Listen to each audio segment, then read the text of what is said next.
আর করেন না শেখ শেখ, দেশটার দিক চাইয়া দেখেন। সত্য পথের তীর্থপথিক, ভয় নাই নাই ভয়, মুক্তি যাদের লক্ষ্য তাদের নাই নাই পরাজয়। মাননীয় স্পিকার, বক্তব্য রাখতে দেওয়ার জন্য আপনাকে অসংখ্য ধন্যবাদ জানাচ্ছি। আজকে জিয়াউর রহমান সম্পর্কে একজন এই পার্লামেন্টের একজন পার্লামেন্টারিয়ান এবং দায়িত্বশীল মন্ত্রী এক বক্তব্য রেখেছে।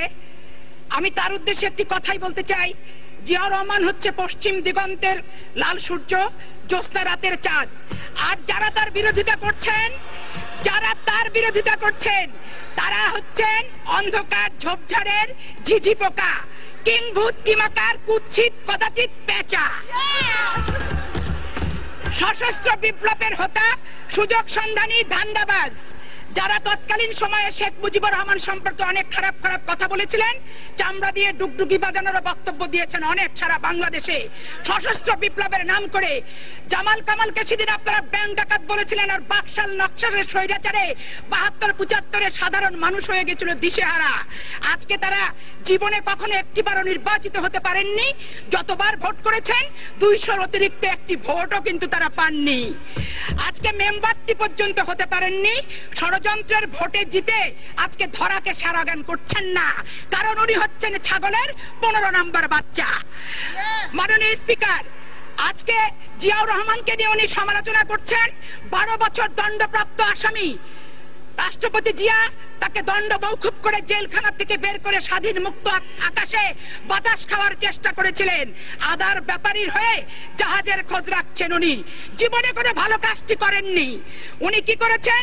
সমর সেন তৎকালীন সময়ে ভারতীয় দূতাবাসের রাষ্ট্রদূত ছিলেন, অপহরণ করে নিয়ে গেছেন। আর কর্নেল তাহের সহ 4 ভাইয়ের ভিতরে এক ভাই সেদিন গুলিও খেয়েছিলেন। জিয়াউর রহমানের প্রতি তাদের এত বিষোদাগার কেন? বিষোদাগার হচ্ছে জিয়াউর রহমানের কাছে তারা দাবি করেছিল সিপাহী সিপাহী ভাই ভাই অফিসারদের মাথা চাই। তারা র্যাঙ্কবিহীন বাংলাদেশের সামরিক বাহিনীকে পরিণত করতে চেয়েছিল এবং যেভাবে খুনের নেশায় মত্ত হয়ে গিয়েছিল শত শত সামরিক কর্মকর্তাকে সেদিন ওই বিপ্লবী সৈনিক সংস্থার নাম দিয়ে, এই সংস্থার প্রধান ছিলেন তৎকালীন সময়ে কর্নেল তাহের, উপপ্রধান ছিলেন তার ভাই ডাক্তার আনার, আর ছিলেন এই তথাকথিত মন্ত্রী। তারা যেভাবে দিনের পর দিন সামরিক বাহিনীকে পর্যুদস্ত করেছিল। গতকালকে সংরক্ষিত মহিলা আসনের একজন এমপিও বলেছেন যে 1014 জনকে নাকি জিয়াউর রহমান হত্যা করেছে। একটি নামও আল্লাহ রাসূলের নাম নিয়ে আপনারা কিন্তু বলতে পারেননি। আমি আজকে স্পষ্ট করে বলতে চাই, এই সিপাহী সিপাহী ভাই ভাই অফিসারের মাথা চাই, এই স্লোগান দিয়ে সেদিন গ্রুপ ক্যাপ্টেন আনসার আহমেদ চৌধুরীকে কারা হত্যা করেছিল মাননীয় স্পিকার আমি জানতে চাচ্ছি। ঢাকার বেস কমান্ডারকে তৎকালীন সময়ে কে হত্যা করেছিল? বিমান বাহিনীর উইং কমান্ডার, তাকে কে হত্যা করেছিল? শেখকে। ফ্লাইং লেফটেন্যান্ট শওকত, তাকে কে হত্যা করেছে? গ্রুপ ক্যাপ্টেন রাস মাসুদের হত্যাকারী কারা? এই হত্যার যদি সুষ্ঠু বিচার করতে হয় অবিলম্বে ওই কর্নেল তাহেরকে কবর থেকে তুলে মরণোত্তর বিচার করে আরেকবার ফাঁসির কাস্টে ঝুলাতে হবে। মাননীয় স্পিকার, ট্রেজারি বেঞ্চে বসে আছেন একজন ব্যক্তি, প্রেসিডিয়াম সদস্য আওয়ামী লীগ, তার একজন স্ত্রীর বড় ভাইকে হত্যা করেছে, সেটিও উনি সাক্ষী আছেন। মাননীয় স্পিকার, আজকে দেখা যাচ্ছে আমাদের সংরক্ষিত আসনের এমপি রেহানা আক্তার রানু সেদিন বক্তব্য রেখেছিল। বক্তব্যে সেদিন বলা হয়েছে যে সে সেদিন বলেছিল তত্ত্বাবধায়ক সরকার ইস্যুতে যে সুদূর বুদুর কইরা তত্ত্বাবধায়ক ন দিতেন, সেইটা নিয়ে তারপরেই দেখা গেছে দায়িত্বশীল একজন ব্যক্তি অশোভন ভাষায় বক্তব্য দিয়েছিলেন, আমাদেরকে বলেছেন আমরা নাকি নিষিদ্ধ পল্লীর ভাষায় কথা বলি। জানি না মাননীয় স্পিকার, নিষিদ্ধ পল্লীর ভাষা কি আর নিষিদ্ধ পল্লীর ক্রাইটেরিয়া কি? যারা নিষিদ্ধ পল্লীতে ঘন ঘন যান, খবর টবর রাখেন, যার মনে যা ফাল দিয়ে ওঠে তা। মাননীয় স্পিকার, আজকে আপনার এই বক্তব্যে লজ্জা পেয়েছে কলকাতার ভাষাবিদ পবিত্র সরকার, ত্রিপুরা বিশ্ববিদ্যালয়ের বাংলার অধ্যাপক নির্মল দাস। উনি তাই লিখেছেন আনন্দ পত্রিকায় গতকাল যে চুদুর বুদুরটা কোনো খারাপ শব্দ নয়। আর আপনারা সবকিছুতে এত খারাপ ভাবেন কেন? তাই মাননীয় স্পিকার বলতে চাই, অবিলম্বে দৌলদিয়া ঘাটে এবং নারায়ণগঞ্জে একটা ট্রেনিং ইনস্টিটিউট করা দরকার। কারণ উদারা যেহেতু অল্প বিদ্যা, কিছু কিছু বেশি বিদ্যা অর্জন করতে হবে মাননীয় স্পিকার, তাদের জন্য, তাদের বক্তব্যের জন্য। মাননীয় স্পিকার, গতকালকে বক্তব্য রেখেছে দেশনেত্রী বেগম খালেদা জিয়া, তারেক রহমান এবং জিয়া রহমান সম্পর্কে সংরক্ষিত আসনের একজন ব্যক্তি অনেক অশোভন কথা বলেছে। আমি তাকে বেশি কিছু বলতে চাই না, তবে দুই একটি কথা না বললেও তো নয়। উনি হচ্ছেন সেই রাজনীতিবিদ, one time use tissue paper, আর কি হচ্ছে নেক্সট টাইম ফিউজ বৈদ্যুতিক বাল্ব। মাননীয় স্পিকার, সাংস্কৃতিক মঞ্চ বানিয়ে বিকৃতভাবে সেদিন বেগম খালেদা জিয়া গোলাম আজম বানিয়েছিলেন, আর বদনা দিয়ে গোলাম আজমের লেজ ছেড়ে পানি ঢালছিলেন। পানি পরিষ্কার করার নাটক মঞ্চস্থ করে আপনার ভাগ্যে জুটেছে সংরক্ষিত আসনের মহিলা এমপি। অতএব রাজনীতিবিদদের নিয়ে কথা বলার কোন যৌক্তিক অধিকার আপনার আছে বলে আমি মনে করি না।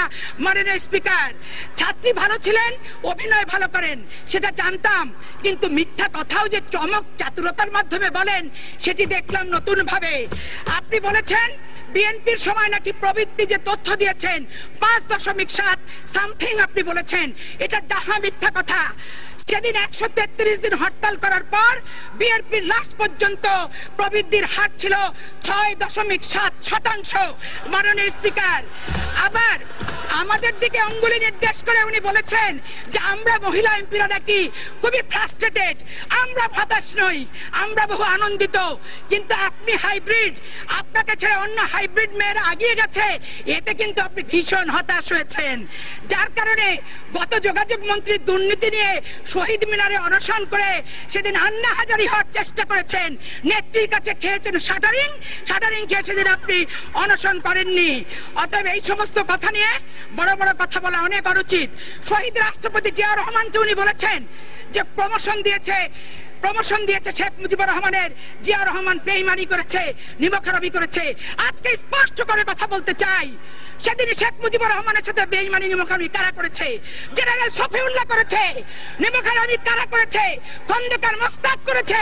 নিমখরাবি কারা করেছে? মাননীয় স্পিকার, তারা যিনি রক্ষী বাহিনীর প্রধান ছিলেন, উপদেষ্টা ছিলেন, ছাত্রলীগ যুবলীগ ব্যাংক ডাকাতি করেছেন, কম্বল চুরি খেয়েছেন, শেখ মুজিবের নুন খেয়েছেন, খেয়ে কিন্তু সেদিন তারা বিরোধিতা করেছে। জিয়াউর রহমান শ্রদ্ধাশীল, শেখ মুজিবুর রহমানের প্রতি শ্রদ্ধাশীল হওয়ার কারণেই বিলুপ্ত ঘোষিত আওয়ামী লীগকে নবজীবন দান করেছে। আপনাদের নেত্রী শেখ হাসিনা ওয়াজেদ যখন ভারত থেকে বাংলাদেশে আসতে চেয়েছে তখন তাকে আসার অনুমতি দিয়েছে এবং তার বাবার সমস্ত স্থাবর অস্থাবর সম্পত্তি 162 পৃষ্ঠার সিজাল্লির সহ তাকে হস্তান্তর করেছে। সেদিন উনি দুটো জিনিসের দায়িত্ব নেননি, সেটি হচ্ছে দুটো অবৈধ অস্ত্র।